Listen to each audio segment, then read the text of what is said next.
દર્શક મિત્રો, આપ જોઈ રહ્યા છો ગુજરાતની એક એવી ચેનલ કે જે તમારા શહેરના પળે પળના સમાચારો તમારા સુધી પહોંચાડે છે.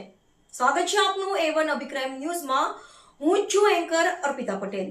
કચ્છની નલિયા મામલતદાર કચેરીમાં અરજદારોની લાંબી લાઈનો, ખાલી ખુરશીઓ વચ્ચે લોકોમાં રોષ.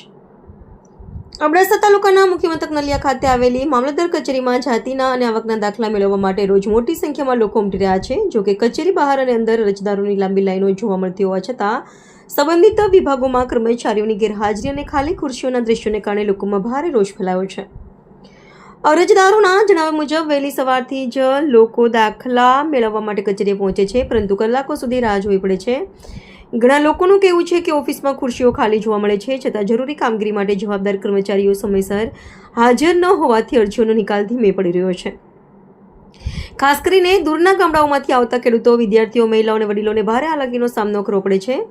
દાખલા વગર શૈક્ષણિક પ્રવેશ, સરકારી યોજનાઓ અને અન્ય જરૂરી કામો અટવાઈ જતાં લોકોમાં અસંતોષ વધી રહ્યો છે. સ્થાનિક નાગરિકોએ માંગ કરી છે કે મામલતદાર કચેરીમાં પૂરતો સ્ટાફ હાજર રહે, અરજદારો માટે ટોકન સિસ્ટમ અમલ મૂકવામાં આવે અને આવક તથા જાતિના દાખલાઓની પ્રક્રિયા વધુ ઝડપી બનાવવામાં આવે, જેથી લોકોને લાંબી લાઈનોમાં ઊભા રહેવાની ફરજ ન પડે. રિપોર્ટર ભરત ઠાકુર, કચ્છ.